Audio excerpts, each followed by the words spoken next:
Well, welcome everybody. We are here doing a little webinar for you, and we appreciate everybody that showed up today and everybody else that registered. We're talking about the founders of 3 separate SEO agencies, and they're coming together to share with you some of their experiences, some of their stories, and they're going to answer some questions as well. We're going to be broadcasting live from Boise, Idaho. That's the world headquarters for Page One Power. And so look for some more Boise, Idaho scenery in the background later today. Our moderator today, going through the questions, is none other than Nicholas Chimonas. Hello. Thank you for having me today, Mike. I'm very pleased to be here with Julie, Bill, and John. Right on. Thanks for being here, Nick. And we look forward to getting to these questions very soon. Nick he's the director of our research and development here at Page One Power. You might see him on various publications from time to time in the search industry, and feel free to follow him on Twitter and ask him any questions directly through Twitter if something comes up through the show. Next up, we have Julie Joyce. She is the founder of Linkfish Media, and she's joining us from North Carolina today. Hello, Julie. Hi, thanks for having me. Glad to be here. Our second panelist is Bill Sebald. He is joining us from Philadelphia. He's the founder of Greenlane Search Marketing, and we are glad to have you with us. Hello, Bill. Hello. Thank you for having me. Hell of a beard, Bill. I'm letting it go gray. I'm finally going to show my age. I wish I would have updated my profile picture. I've been growing my beard since October, and it's a lot better than that original picture. I'm kind of sad. We can get a new picture update. We can do that. Damn it, Mike. Last but not least, on the other side of the building, Jon Ball, our co-founder of Page One Power. He is he founded the company with his brother Zach, and happy to have you with us today, Jon. Thank you. No, I wish I'd grown my beard for this event. I wish you would. You'd look good with a mustache. I want to see you with a mustache. Big, wide mustache. That'd be cool. So, just an invitation open to joining us with an extended conversation on the Twitter sphere. We would love it if you would, share your thoughts, your impressions using the hashtag P1PWebinar. Feel free to shout out and tag us at Page One Power. And without further ado, we're going to jump into 4 prepared questions, and I'll have Nick take it from here. And those, then from after that, we're going to be wanting to hear anything and everything that you might have as far as questions about SEO, about entrepreneurship, about just details of what we do day to day within our own individual search and link building agencies. So we'll get right into the first question. Thanks for the introduction, Mike. And just a quick reminder to our audience members as well, if you have any questions, pertinent to what we're discussing right now, put it into the question box of GoToWebinar, and we'll try to address them as we're going too. So, without further ado, what led to you starting your own search firm, and what was that process like? Let's start with Julie Joyce. Go ahead, Julie. Okay. We had kind of an unconventional start because my husband actually started the company when we were working for a company out of London after doing SEO for an IT firm, and he was in charge of links, and it got a little bit bigger and bigger, so he was asked to build a small link team here. Since we were in North Carolina working for London, they thought he could manage it better if it was here. So we did that for them, and then not sure really how the word got out, but we started getting contacted by other people who said, I know you guys are doing some links and we'd like to sign on with you. So that started getting bigger and bigger. Then the company we worked for, it's a bit of a conflict at the time, honestly. So as Linkfish kind of got bigger and we left, and that's when I came on board and just kind of, knocked Jay out of it and took it over, basically. And it was, so we didn't really start out wanting to do it necessarily, but, I love doing it. I just didn't really grow up thinking I'm going to start my own company and, had a plan. So for us, it was kind of just like it happened, so to speak. We were just, I think, very lucky. But initially, Jay is very much an idea man. So he did a great job starting everything. But when I came on, it was a little tricky for me because, we didn't have certain processes in place that I liked because I was always like a little more literal minded. So a lot of the beginning with me was, I didn't even really do that much link work. It was probably a couple of years into it before I even built a link, because I was just trying to set up like all the HR stuff, get a handbook, and do all of that. So that's kind of how we got started. It was a lot of fun, but I really feel like we learned a lot by really screwing things up. Just kind of, I can relate to that. I feel like, yeah. I think it was a fun way. That's probably true across most search agencies, right? I mean, this is a new industry. A majority of the people that run search agencies now, it's probably their first business. They're finding things out for the first time, like HR and dealing with culture and all that stuff. We see so much of that across everywhere. Right. And I took not to really talk bad about previous experiences, but I did take a lot away from, my past jobs and how things had been done. And I knew, I was very passionate about not doing some of those things. Like, we really wanted people to have, as much flexibility as possible. And we tried to respect the fact that, not everybody worked a certain way. So, from doing that, I think we learned a whole lot, because I think, at times we were way too flexible, way too lenient with people. So that's why I say I feel like we made a lot of mistakes, and we grew very, very quickly. And, now we're much smaller, and I am much, much happier with it. Sure. And if I'm not mistaken, your background before SEO was in programming and development, correct? Yes, it was. Yeah, I was a programmer for a couple of years, and I also had an English degree. So when there was a vacancy on the team, they said, well, we need somebody that can write well, so they got me. And then, I started programming. Actually, at the time, we were doing cloaking. So I was programming, the IP delivery scripts and things like that. So that was good, because I had enough of a technical background that I think I was able to get into a lot of that side of it. So I really, when I started out, I kind of had to do everything, which I'm really appreciative of that now, since we kind of specialize in links, because I've had to learn so much. Right. So it's very valuable doing all of that. Yeah, I think a lot of people do miss out on that technical background too, and miss an entire perspective of SEO that when you dive in just straight like content or links or whatever, but you're not thinking about all the architecture behind it. Exactly. Yeah. Cool. All right. Well, I'm going to pass this along to the next man. So let's pass this same question to Bill Sebald. Well, my reason for starting, I guess I've always loved consulting. I guess I love the attention. No, really, I like hustling. I like, working in the agency world, which is where I came up. I worked for a top 20 digital agency starting in 2007, and I kind of cut my teeth on the agency world there, and it was definitely a trial by fire. I love everything Julie just said. There were a lot of things that I realized I really disliked about that style, about some of those models within that agency, and the thought was always, that could be done differently. And eventually I said, well, hell, I'll give it a shot. If I think it can be done differently, let's see if I can do it. It was a lot more complicated than I thought. You run a department, you run a channel, you run P&Ls, retention, pitching, hiring, all those things are things you're doing when you're running an agency channel, but it's a lot different than when you're starting your own company.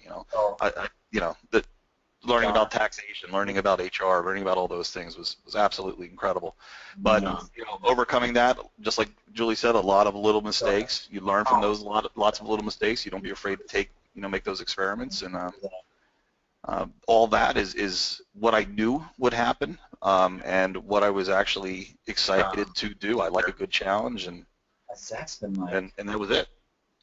I guess. Right, and we've learned, I've personally learned a lot from you and some of the stuff you've written about doing an agency a different way than the traditional model. And I think it was a Moz blog post you wrote as something like horror stories from an ex-recovering agency guy, or what was the name of that post you wrote? Wow, I don't even remember. You know the one I'm talking about? It's on Moz somewhere. Do a Google search for Moz blog Bill Sebald. I'm sure it'll pop up. But I'm sure I've blocked it all out. It's, therapy and right. many years of rehab. Yeah, memory loss from the PTSD of an agency. And so I think that's Lots of alcohol. actually I'm keen. Maybe just one little quick tip from you before we pass this to John. Like, what's the biggest thing you've learned how to do differently, or maybe what's the most important thing to do differently to avoid some of the main pitfalls of the traditional agency model? Well, if I could be so bold and say that most agencies that I know of, I mean, the word sweatshop is the term you commonly hear, and I think, yeah. And the reality is, there's a ton of work, and you do sort of go into it and you say, well, that's agency life. I'm gonna have to work really hard. But I think that balance is the thing you can't just take in clients and say, great, let's make money, make them work. You have to take in the right clients. Not all clients are good clients, not all money is good money. You have to take on the ones that you think as a company you could do well with and aren't going to burn your team out. You want to keep the team that you have. If you've got a good, strong team, you need to nurture them, you need to grow them, you need to give them challenges and opportunities, and you can't burn them out. So I think that's one of the things that we wanted to make sure that we did differently. Right. Yep, that's that's been something we've had to slowly transition with ourselves as at Page One Power over the past 4 years of being, an agency with employees and doing this model. It's in the beginning, you want to take anything, you want to take any client you can get and any prospect and just try. And then as you learn, some of those experiences can be not worth it, not worth the risk, not worth the pain. And certain clients are a better fit for what you have to offer. And determining that, I think, has been really important for us too.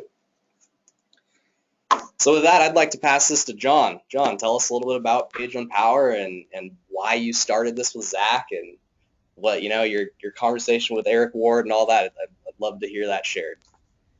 Well, we were running an SEO agency. It was early 2010 for dentists. And, excuse me. As we were doing that process, it's kind of like what Julie said. We were both in charge of links. We kind of did everything together, but we realized that was, kind of the bugaboo for us was finding links to get people to rank. It was really a challenge. So we outsourced and did everything we had to do in those days, but it was so frustrating because there was just nothing that was real that you could say, I like these links, I like what's happening. And we talked about transitioning to link building, and at the time, it wasn't really anything that was out there. And and I'm sure Julie and Bill can remember this really well. The link building itself, the knowledge base that was available in the industry, was so scattered and so it didn't exist. You know what I'm saying? Like now you can go online and read all kinds of link building articles, and there's like a real history out there. Back then it was so much more scattered, fragmented. Well, that was before Penguin too, so what was out there was, stuff that was about to become outdated very quickly. Yeah, and I remember it was maybe 2011, John Cooper wrote a post about how he gets a certain page to rank. I can't remember what the title of that was, but I mean, it was basically spam. And everyone's like, oh, this is great. This was actionable information, and we tried to act on it. It didn't really work out for us. It was very confusing. But we actually hired Eric Ward. This is back in 2011, probably the first part of 2011. Paid him a fair amount of money to train us on link building, and it was incredible. He taught us the basics and the foundations. And after going through that 10 hours on the phone, which is a long time on the phone with somebody, as it turns out, we felt more confident. We just went forward and we basically fired our SEO clients and started looking for link building customers because we wanted to do that. We wanted to really become something in the industry with that. And we saw the need and we wanted to do it because it was such a cool challenge. One of the things I like about link building also is I know you and Julie talked about the technical aspect of SEO, and that's important, but one thing I liked about link building was it's not really that technical. I mean, you got no anchor text and no follow and the basic kind of stuff, but it's a people business. It's working with people, getting links, working with individuals. It's kind of like a sales job in a lot of ways. You're trying to sell the USP of a certain web page to a website owner, and but the process was really tumultuous and crazy. I mean, we grew really fast for a while, and our growth is stabilized now. We do have, you know, things are more normal now than they ever have been, but Julie mentioned growing really fast. I think there was a time after Penguin. That's probably when you took off too, right, Julie? Well, we actually, when Penguin hit, we had already downsized a little bit. So our main reason for downsizing was actually we had kind of built the business on a really big client that employed so many people. So that's kind of why we stopped. But Penguin was definitely one of the reasons we didn't try to grow again too much. Yeah, we exploded just after Penguin. We probably took, I don't know how much percentage growth, it was insane, but yeah, for us, we saw a need, and we really wanted to do something, and we wanted to do something that was unique, and we wanted to build something in Boise. We love this area, so I hope that answers the question. No, that's great. I think actually you make a pretty interesting point when you talk about link building not being all that technical, and it's true. I would argue link building is more of a creative practice, an exercise in charisma and communication more so than technical. And yes, you can take a technical approach. You can scrape thousands of sites, and you can do 404 reclamation and more technical approaches and all that. But yeah, for the most part, it's a creative industry, and that's a big part of why I love this industry. It is very creative. The people I work with are typically creatives, and that's the kind of people I get along with. This is sort of something Bill and I were talking about, and Julie before the webinar began. Is this is an industry filled with creatives, filled with wonderful people, and that's a big reason of why I like it. So thank you all for your wonderful answers on that. I'm going to take us into question 2, if that's all right. Yeah. So I'm going to start with Bill this time. What is a challenge in your day-to-day life of running a search firm that most would not consider? Well, my answer is it's the one I didn't consider, right? So you go into this, and I love SEO. I've been doing it for a very long time, and you start running a company, you start learning about running a company, you start finding yourself getting pulled away from having your nose to the grindstone and just learning from the agency. I didn't expect that. I find it really difficult because there's so much work to be done when you're running a company. I mean, there's so many little details that you got to pay attention to. It's a full-time job, so you gotta really stay connected with the SEO space. I make sure that I keep at least a couple of clients, so I'm connected. I've always found that when I write, I'm educating myself, so finding that time to just really stay connected. Otherwise, it goes right past you. We're all talking about AMP now, accelerated mobile pages, and if I didn't push myself out of what I was doing on my day-to-day, then that could have easily gone right by me, and I don't want that to happen, because I still really love the industry. I still really, I'm just still fascinated by search in general and digital marketing. So that's something that I hear a lot of other agency owners say that they've seen that happen to themselves, and it's a pretty big struggle to balance running a company and staying a good, sharp SEO. Right. Similar to that, I'm sure you were aware of when Ian Lurie decided to step down as CEO from Porton, and some of his thoughts on that. And did you ever read those posts he wrote about that experience? Not from him, but from others, sure. Yeah, and from Rand, Rand did the same thing at Moz, kind of different scenario, but with Ian, it's very comparable. I think it was a while ago since I've read these posts, but I think it was kind of similar sentiments as you're expressing, not getting the chance to get into the work as much, being too busy with all these other little ancillary things that aren't really what you're passionate about. As a person that's founded a search firm, you like search, and that's why you love this industry, but then you get caught up doing clerical things and CEO things. So quick follow-up question to you. What do you believe the real role of a CEO at a search firm ought to be? Oh, that wasn't one of the pre-written questions, so I didn't get a chance to prepare. Curveball. Yeah. It's funny because I actually do enjoy being a business owner. I like reading the books that everybody reads, Built to Last, all the Jim Collins things, and studying what other CEOs do. I don't know if I have an answer to that. What should the role of a search CEO be? You still have to run a business. You still have to focus on your core while maintaining growth. You still have that balance. But I think if you're not educated and setting a good example for what the rest of the company should be doing, learning, the passion they should have. I think CEO are all of leadership. I mean, these are people that ideally have experience and can teach it, can pass it on. I think the CEO still needs to show example. Sure. And how to be a good digital marketer, how to be a good SEO. Right. Well, that's a great answer. I appreciate you answering my curveball question, Bill. Thanks. So let's pass it to John. John, what's a challenge in your day-to-day life of running a search firm that most would not consider? I think every search firm is different. Everyone's pursuing different clientele. Everyone's like trying to capture a different part of the market. We are a larger firm in our space. We probably have maybe slightly different problems than others, but for me, honestly, there's two main challenges. One challenge for us, David, is just helping all of our staff and people who work here keep the vision and keep moving and feel enthused and excited about what we're doing. People tend to do their jobs, and we try to keep them excited about the future and what's happening. That's a challenge for us. Also, another challenge, honestly, this is probably a little more transparent than necessary, but we've done enough accounts and we have enough going on that we get reviews online now. Just have so much action, and when someone posts a negative review, it's really hard. I mean, like devastatingly hard emotionally to take that, because we're trying so hard to make this thing as good as possible.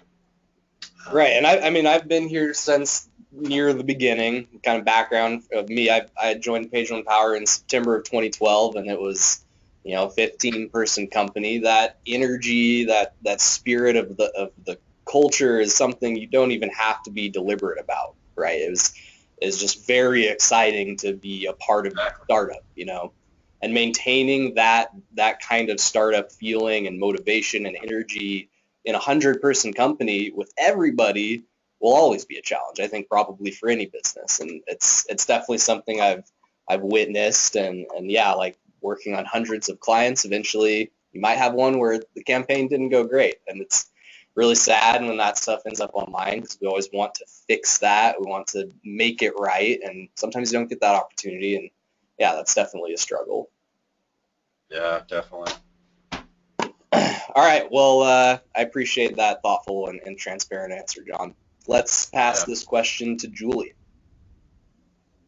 I think my biggest challenge right now is kind of related to what I said about growing. I just really don't want us to grow anymore, because when we were big, we had a few middle managers, and basically all I did was check up on them, and I didn't get to actually do the work. And then when that kind of toppled, I think I realized how far away I'd gotten from the actual work we're doing, and that really bothered me. Because, sometimes we're buying links for clients and we're doing some risky stuff, and the idea of not having my eyes on all of that has always really bothered me. Just thinking, looking at some of the stuff we did that wasn't, didn't come to me for approval, and, I think there's no way I would have let something like that happen. So it's difficult because, some of my guys would like to advance, or they might like to learn other things, but I'm just, and we keep getting referrals all the time, but I just don't want to get bigger, really. And I think a lot of people are the opposite. They want to grow, but I just saw the worst of it, and that's challenging because we have one guy especially who's been with us the longest, and he would love to have a bigger role, but we're so flat. I mean, we kind of just do our thing, and there's nowhere for him to go, really. And right. That's something we can relate with too. It's Rand Fishkin wrote an awesome post called, I think it was like if management is the only way up, then we're all effed. And the idea right. that you're taking individual contributors, people that are really great at their job, skilled in these tasks that make them great at their job and top performer, and then you put them in a managerial role, and they're not a manager, and you've just thrown away that talent that you had. Like, how can we just pay people more to do that? And that's a huge challenge. And there's, in our organization, we're a victim of that, and this is a constant thing we've been trying to find answers to, and tested a couple things that some have kind of worked and some that haven't, but there's only so many teams, there's only so many clients, and to move up, the most obvious move up is to become an account manager, to become a client-facing team leader, or trainer and that kind, and there's only so many of those positions. So then top performers that are doing their job and amazing at their job, we want them to keep doing that job. We want to pay them more to keep doing exactly. that. You know, make them equilateral with their managers, and there's, you know, so many complexities with that. So it's definitely something we can relate to as well. Right. And another thing, you know, because we specialize in links, I have kind of trained the ones I have now. They're not really trained on SEO that much. I mean, they know the basics, but they're more, you know, I want them to look at how they're building links and just think as a user. You know, they're just surfing the web like human beings looking for good sites to contact. And, you know, there's a part of me that thinks I need to train them on more SEO. But in the past, when we had link builders, you know, we start thinking, well, they're really good at this. We should, you know, train them a little bit more. And then they kind of, you know, it's like they locked up because all they could do is they would look at a site and they get caught up in all these metrics and they start thinking and they just wouldn't perform anymore. So that also, you know, probably to their detriment, it's made me not really want to train SEOs as much.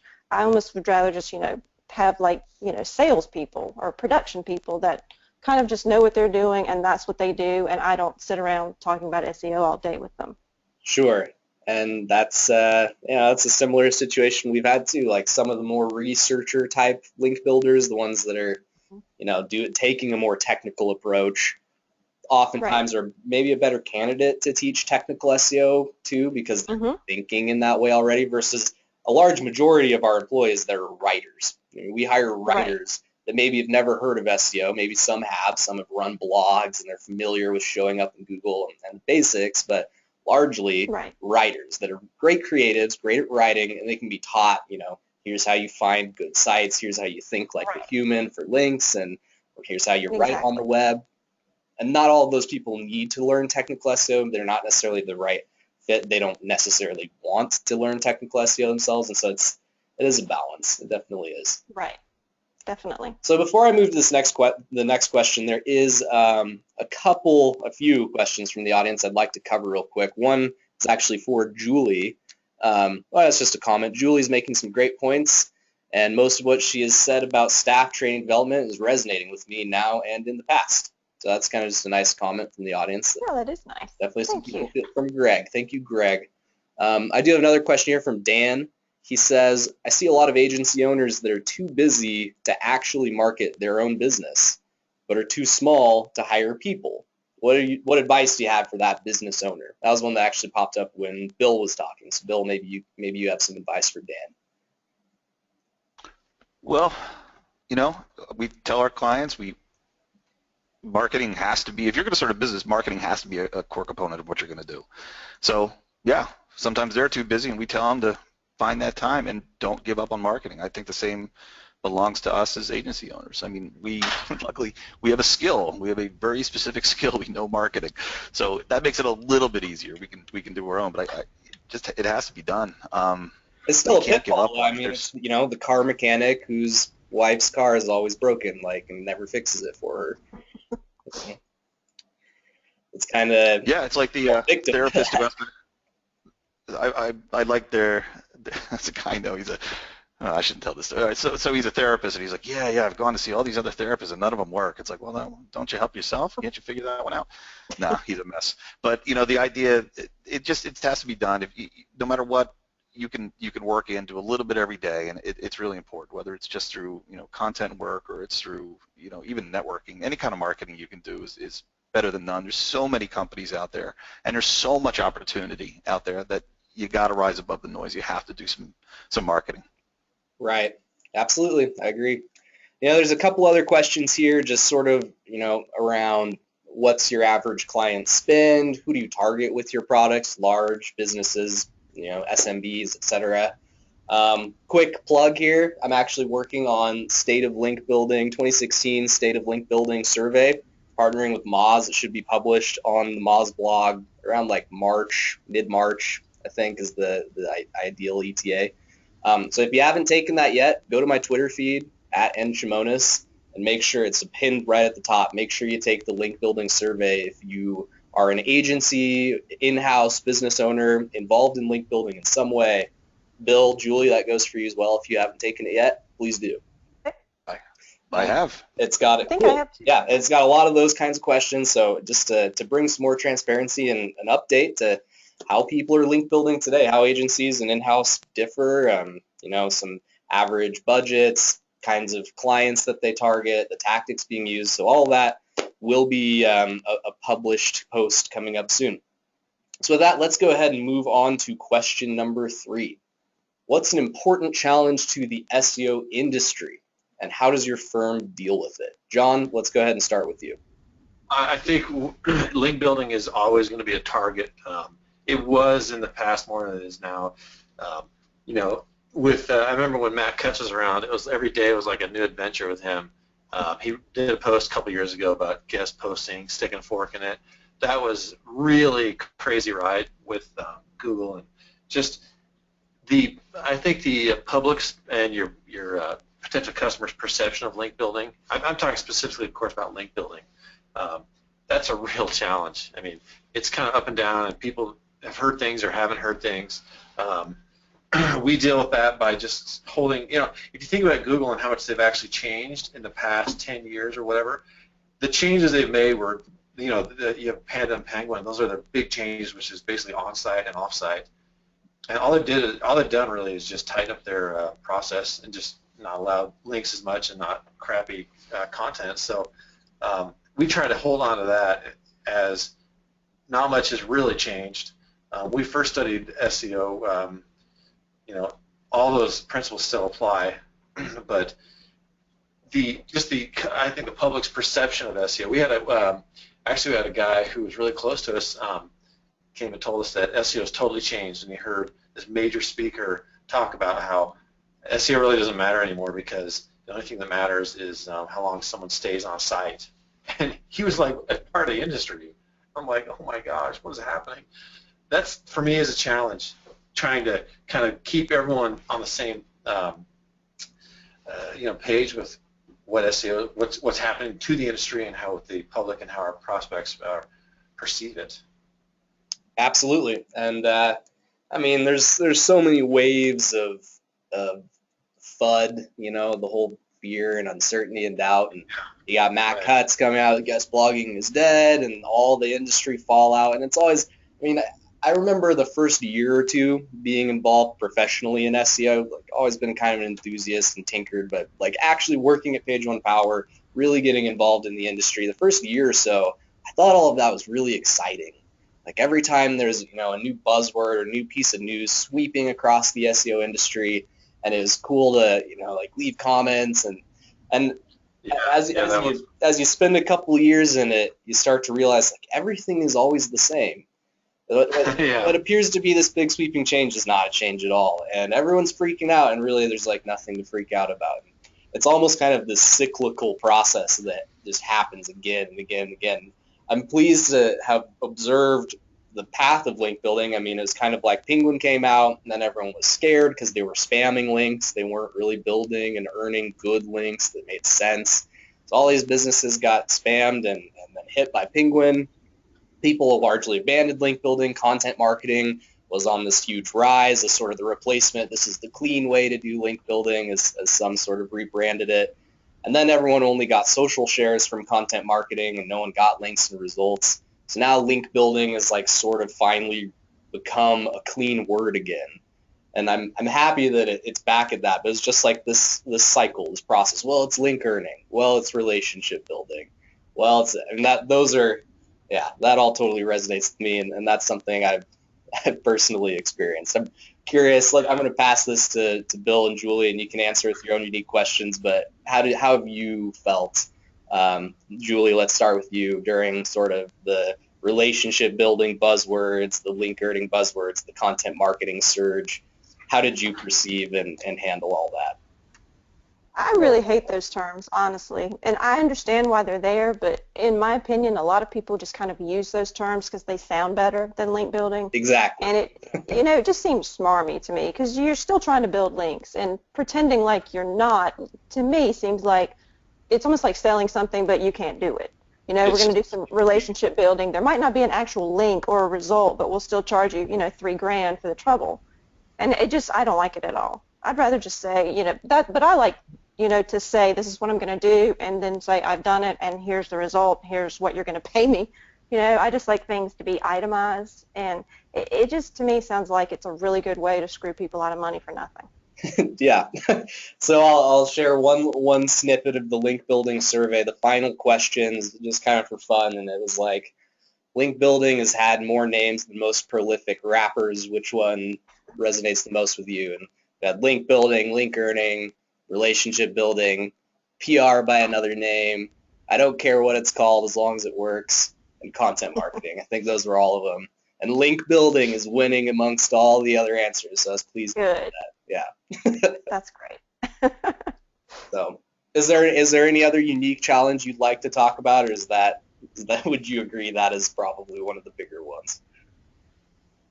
I mean, transparency to me in general is a really big challenge because, like I've said, we do buy links for some clients and we do some risky stuff, but that is after, we've done an analysis of the site and the client knows how bad it could be.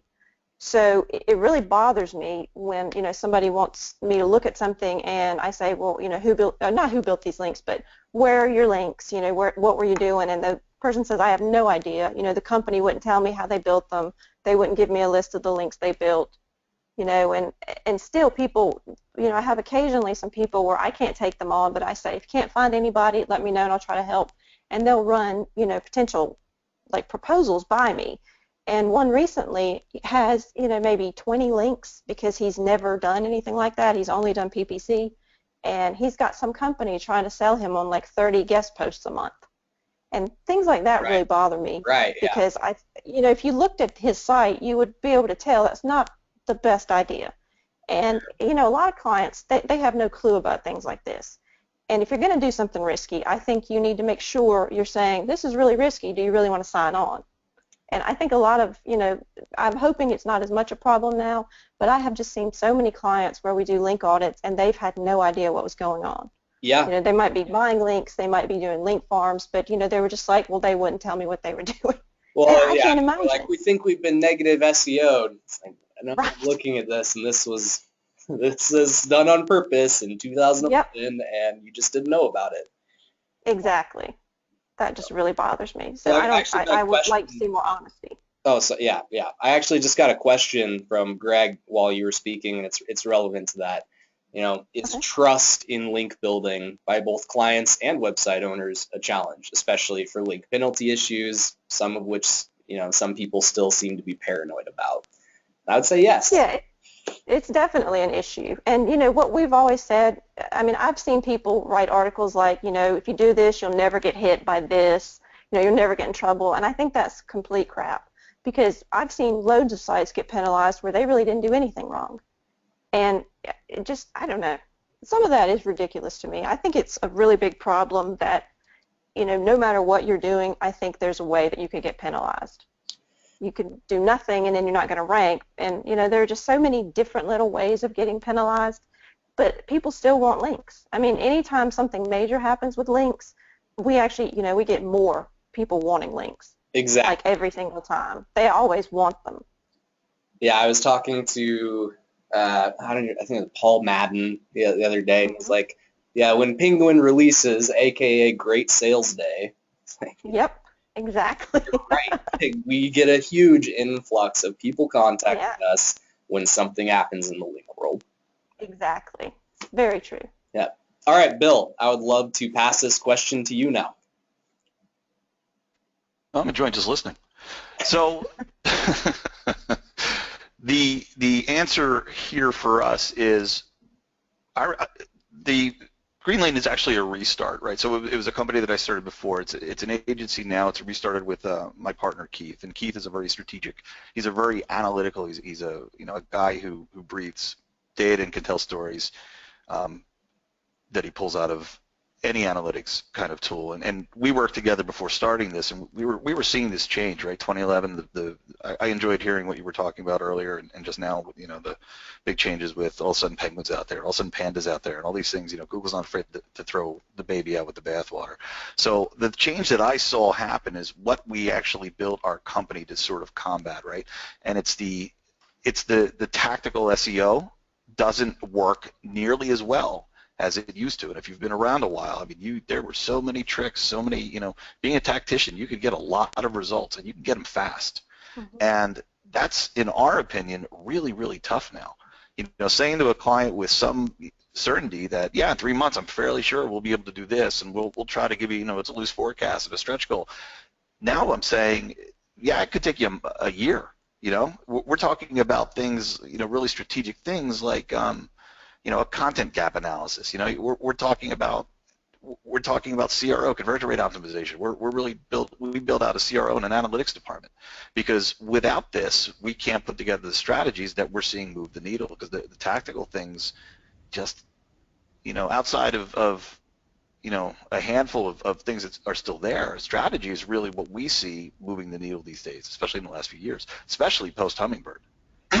Well, we've witnessed and been part of the exact same evolution. I completely agree with you. And if you look at our website, if you look at pageonepower.com, we are a link building agency. It's pretty much everything we market on there. I'm not sure we even currently have a page that says, we do technical SEO and we do content gap analysis and all of these things that really a client may need. And the truth of the matter is that over the past few years, we've attracted many clients that hire us as their sole SEO provider. There's nobody else in the kitchen.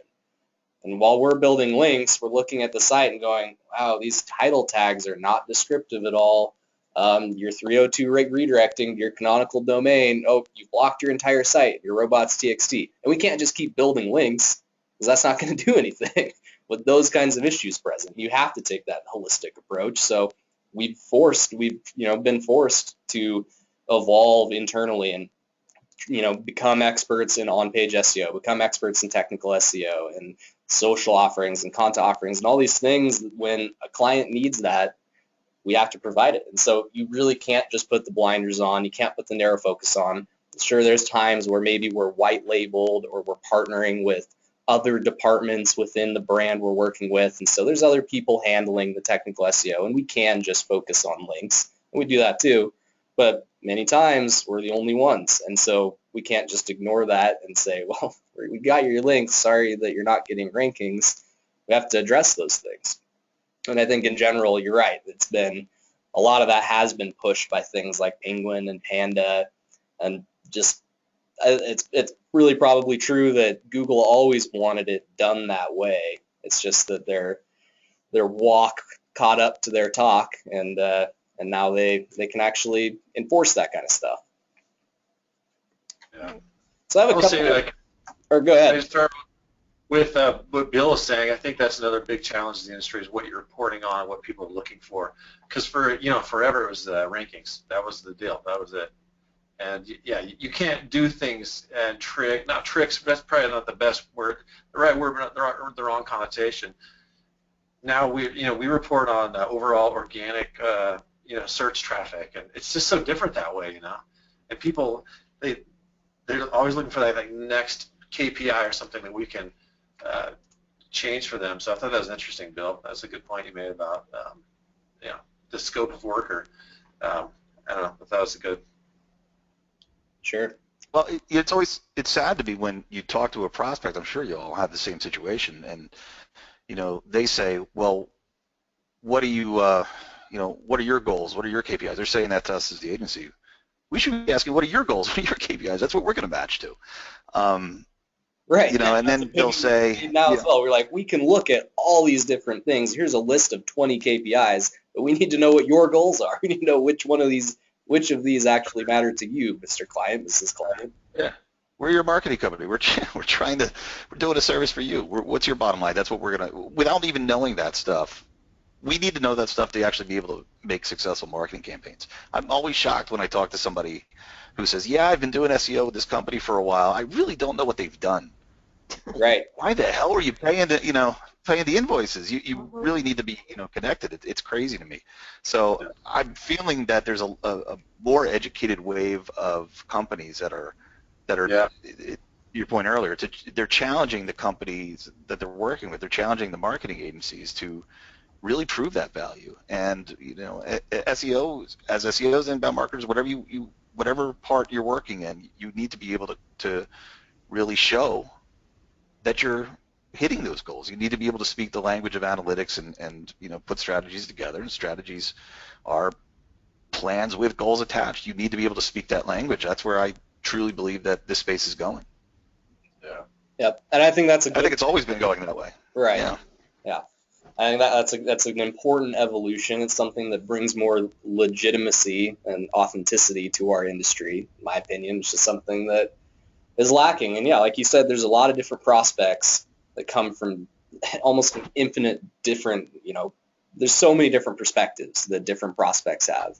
Some that are still stuck in link building 2009.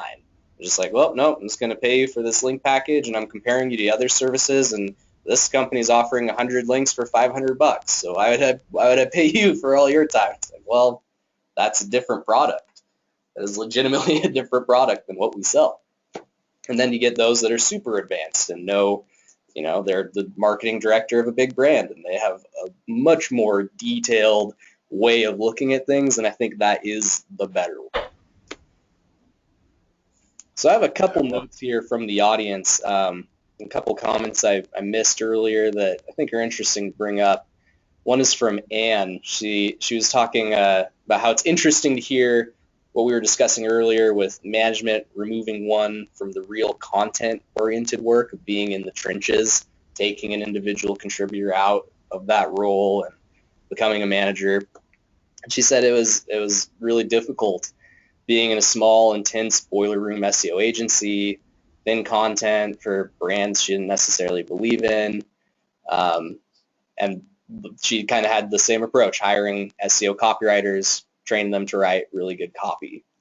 And so that was just kind of some interesting comments. I guess there's not really a question there now that I'm looking at it, but one related to that, another question we did have was, is it important to hire employees that feel empowered to involve themselves in their community and be brand enthusiasts of your own brand? How do you get employees who are unpassionate about the brand to become network involved? I think the latter answer is, well, you don't really change people who are unpassionate.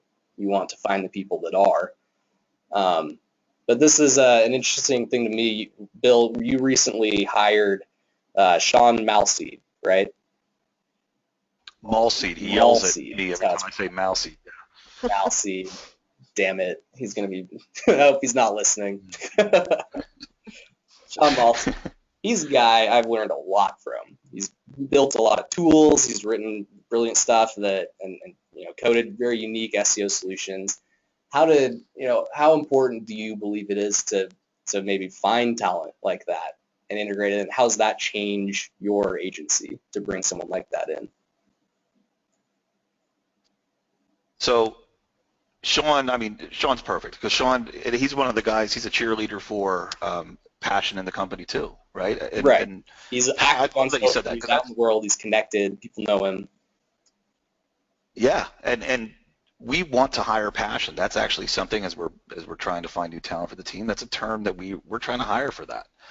If you don't have it, you'll be successful somewhere, I believe it. But in this kind of space, in marketing in general, you have to love this kind of work. You have to love the hustle. You have to love learning. And if you're looking for a 9-to-5 job, I really truly believe you're not going to get very far because you have so much to learn in your lifetime. If you just don't have that passion, I think you may not be a successful marketer. So we are looking for those people that have brains, heart, and just hunger, just passion. I think it's incredibly important.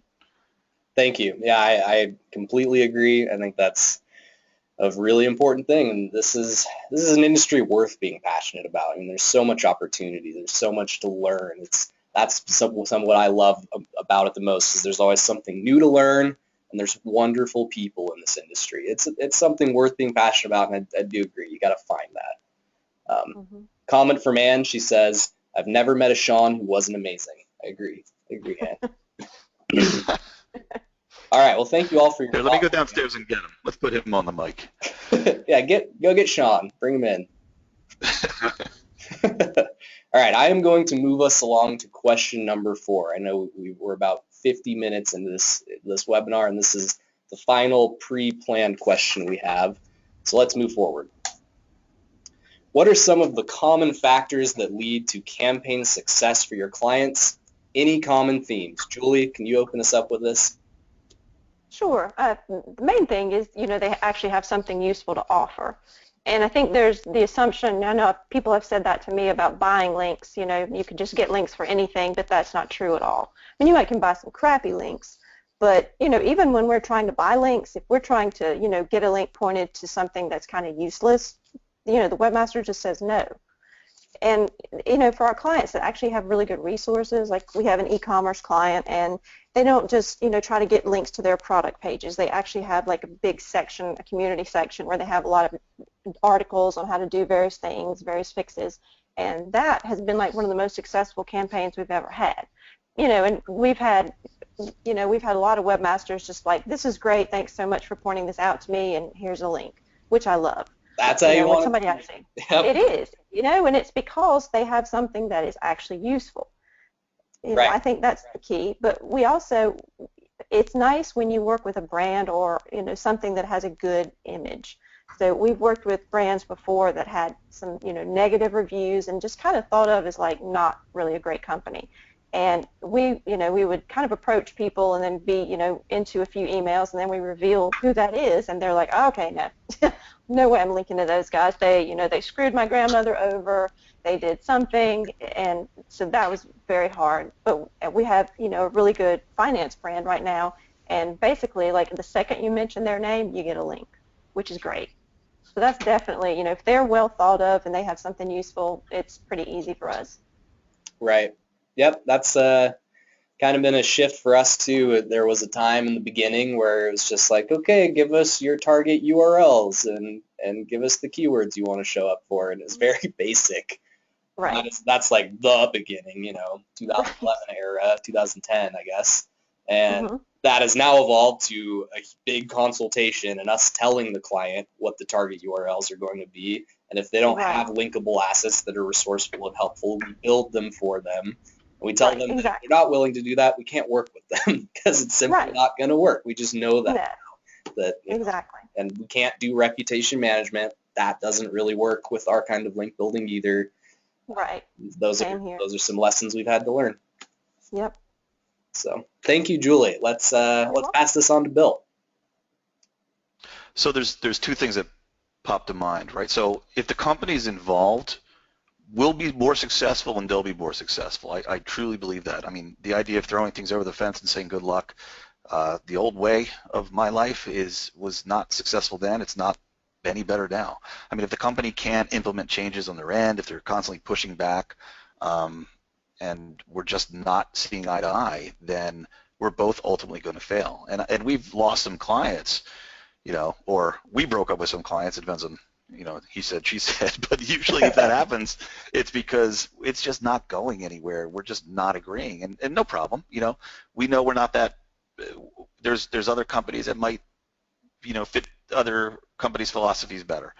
No problem at all. I think another thing too, that another factor is that's really worked for us and our clients is, especially in the last few years, we've been talking about the changes in 2011 and so on, is iteration, right? So having that sort of agile marketing approach, thinking about how many changes Google makes, and then kind of butting that up against a really long roadmap. A really long roadmap is super scalable and makes an agency a lot easier to run internally.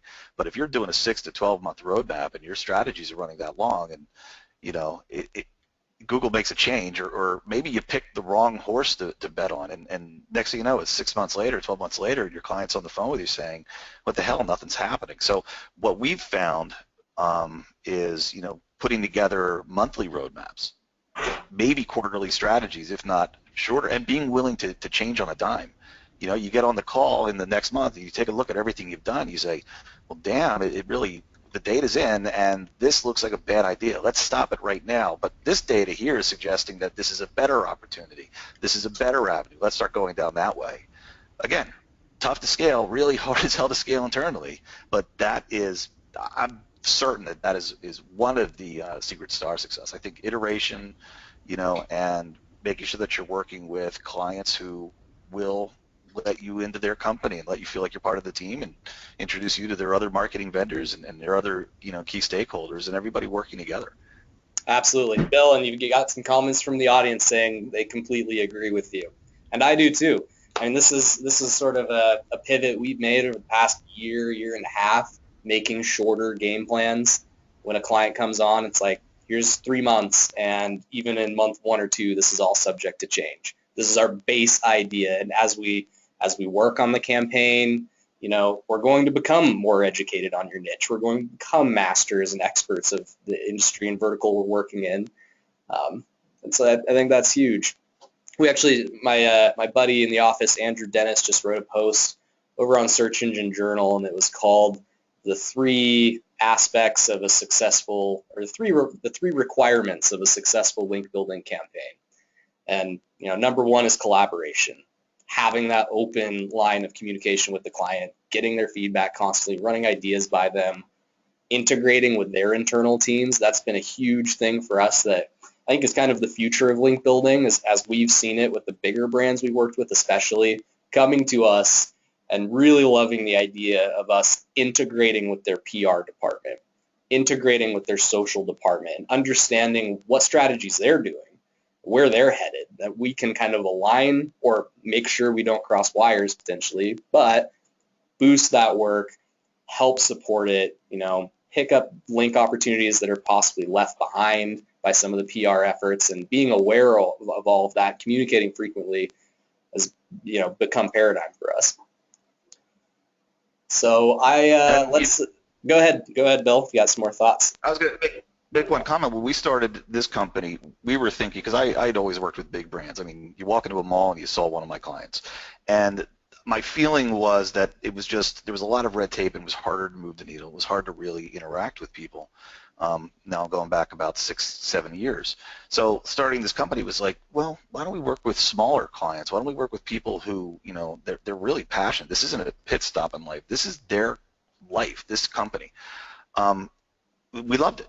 But then to grow, we started to get back into the big brands, and I personally saw a shift in their mindset. I'm finding that when I talk to some of these, no matter how big they are, when you approach it the way that we just discussed, it's almost like, you know what, I'm passionate, I love this idea. This is great. This is actually going to work. And they buy in a lot easier than either they used to, or I just never had the right pitch back in the day. I really do believe that the philosophy and the mentalities have evolved, and it's different.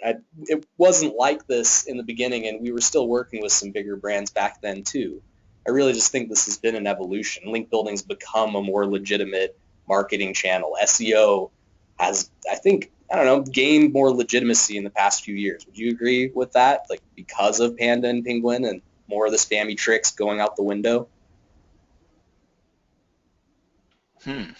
Maybe. I know it's become more mainstream, Right. Sometimes you see it mentioned in movies and TV, and that's always weird. It is. Interesting food for thought. Let's pass this question to John before we run out of time. We can always run a little later if Bill, Julie, John, if you're all willing to answer a couple questions. I have some from the audience, but before we reach the end of our regular hour, let's get John's feedback on this as well. Definitely collaboration and communication. That's kind of the crux of all of it. I mean, as long as we're talking with our client and they know what our expectations are, we know what theirs are, and vice versa, that's really the difference in a campaign. And I think it was interesting how Bill talked about the shorter term goals. That's just communication. When we started, we get a client, they sent us the URL, and we built links to it. I mean, that was like the antithesis of this concept. And the more collaboration you have, the more that's the secret to a great campaign. As long as you're honest and you have a good product and you can stand behind it, and you know where you want to take the client, and you're earnest in what you want to do. I talked with an SEO yesterday who had an interesting take. He said that if he's doing something that's not working, he'll just call a client and say, hey, this isn't working, I'm going to stop this now, instead of kind of hiding that or spinning it so it looks like it did work. And that's just, people appreciate open, honest communication, no matter where it comes from, because it's so rare to get that nice, clean connection with somebody. Well, that's even how we, in my experience with Page and Power, I've worked in a lot of different departments. I've helped out in sales as well, kind of being a person that needed to help get our salespeople up to speed that didn't have a lot of SEO background. And I found that talking to prospects, being very honest with them and changing the sales call from being a sales call to more of a consultation, a free consultation, being very honest about their situation, people appreciate it. And some of these clients, we had to say, some of these prospects that did not become clients, we had to tell them, this isn't going to help you. What you need to do are these other things first. And that's really what you're going to need to do. And we're not a fit right now. And years later, even, we've had prospects from 2 years ago hit me up and be like, hey, we really appreciated that conversation we had a couple years ago. We're ready to go now with this different site. And they are, and they become a client. And that to me is like a much more legitimate and honest way to sell SEO and make sure that everybody has buy-in. Yeah, agreed. So I have just kind of a couple comments here from the audience. Thank you everyone who has sat with us through the whole hour. It looks like a majority of people, about 90% of the attendees that did show up, are still here currently. Bill, Julie, John, do any of you have a hard stop, or do you want to spend 5-10 more minutes to go over these last few questions I have from the audience? Oh, sure, I'd be happy to. Yep, I'm good. I can go for a few more minutes. Okay, great. Let's just some comments here. Re-education to potential clients about SEO is critical to sales. So many have been burned by black hat. I completely agree. That's that's very true, and that kind of speaks to the prospect I was talking earlier about, how so many different prospects come with so many different philosophies, some up to date, some out of date. And re-education is huge, and if you can't come to a point of agreement about how things really are today, and you have different philosophies, I've never seen a relationship like that work out with a client. Like, if you're not completely on the same page of what you believe SEO is and ought to be, that never works. And Julie, Bill, do you have any experiences like that to talk about? We've had, some people who actually, we say don't do anything like this, and then they say, well, we want to do it anyway. We've had a lot of people that do things like that, we're trying to build some good links. They're, still doing all kinds of other crazy link building tactics, and I guess they think we can't really tell what they're doing. Like, one of their bad links, their spammy links might not show up in Majestic, I guess they're thinking. So we've had a lot of situations like that where it was like we just didn't really agree on what to do. But when the client is kind of denying other things they're doing, it's kind of hard for that to come to a head. It's definitely been a problem before. Not currently, not recently either. So luckily, I haven't had to deal with that recently. Right. That's something I dealt with more so in the beginning of Page and Power. We're just trying to make sure that we could keep growing and stay alive and taking anybody. And those conversations where you're essentially saying, well, wait a minute, this is my professional opinion, but right. Client, you don't feel the same way. It's like, well, why are you paying me then? Right. Yeah. So we try. Some of that. We make sure that. Well, I'm sorry, I'm cutting you off. Go ahead. We make sure that we talk to everybody really thoroughly. My partner will talk to them too. So the way that we really look at it, and I'm candid, when a prospect is talking to us and they're basically auditioning us, and sometimes they say, I've been burned by you guys before. I know you're kind. Well, you know what? We're trying to make sure that you're a right fit for us as well, because we're happy to turn down somebody who we're just not going to be successful for. We're just not going to get along with. So it's at least 2 calls. It's a lot of information digging to really find out if you're on the same page. And we've turned down big brands, not just because it's like, well, you think differently than we do. Again, no problem. There's other companies that will do a great job for you, and you'll align with them perfectly. We're not for everybody. But you really have to ask the right questions and pray that they're being, candid and honest with you. It's really important to have that conversation. In my old life, it was grab anybody, sign them up, and that just is not successful. I don't know how those companies that have a sales team that do that live without so much, so much of a toxic environment. It just always ends poorly in my experience. Right. Yeah, I mean, and mine as well. Maybe a few times where it somehow ends in a mutual parting of ways at best, you know, and it's kind of setting the campaign up to doom from the beginning. So, yeah. Couple other questions here. Well, some comments. Enjoying the webinar today. Just posted on Twitter. Thanks, Greg. Appreciate that.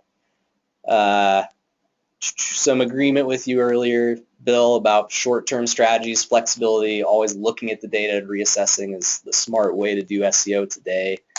One kind of link building question, maybe let's just finish off with this one, give our audience maybe a little bit of actionable advice here. I read link building information from Neil Patel, Rand, and any other SME out there. Their first point is usually put together a list of relevant prospects, then they move on. This is the hardest part for me. I use advanced search operators, but even when I do find relevant sites, there's no contact information to be found. How do I get better at building my customized lists? Tony asks this question. For me, I say it's more about finding your audience than it is mastering advanced search operators. I spent maybe about a full year just finding sites for Page One Power, just finding guest post sites, and I've explored many different ways of doing that. I dove down the Boolean logic advanced operator rabbit hole. I learned a lot of that. I worked with tools like BuzzSumo and that kind of stuff to help find the audience and find content gaps, and that's really what worked the best for me, is taking a shift and looking more at topics and semantics and that kind of stuff. So I try to find a content piece that needs written rather than writing it and then trying to find a place for it. I write the content piece that needs written because I found the content gap, and I've found sites and people that are interested in this topic already. So then once I go out and create it, it's informed by the people I know exist out there and the sites I know exist out there. And it tends to be a little better process kind of working backwards like that. Julie, what's your top tip? You know, we don't do things that way, honestly. I mean, I think that's a cool way to do things, but when we don't really create lists of people we're going to outreach to because of the way our guys work. They basically, you know, if they're spending an entire day, they're running around looking at a site and they think, oh, this looks really good, I'm going to contact them. And that's just how they do. They don't build lists. It's just we're just constantly looking for new sites to work with. That's how most of the people work in our office nowadays too. Right. I like it that way. So, you know, we've had people say, you know, how many blogs do you have in your roster? And we don't I mean, we have our database, but we mainly use that to make sure we're not like putting, you know, 10,000 links for various clients on the same site. And we just put information about, you know, the negotiation and things like that. But we don't ever have anybody really make a list and then go down at contacting people. They just kind of, like I said, they just search like normal people looking for something. And if they find a good site, you know, they look through it for a while and they figure out what they want to do, and then they contact the person. Right. We call that the smell test. Just to your brain, smelling out a site, making sure exactly. It think and that it seems legit. You know, right. Like, exactly. Yep. Cool. Bill, do you want to weigh in on this, or I don't know how much do you like focusing on outreach, traditional link building, that kind of stuff?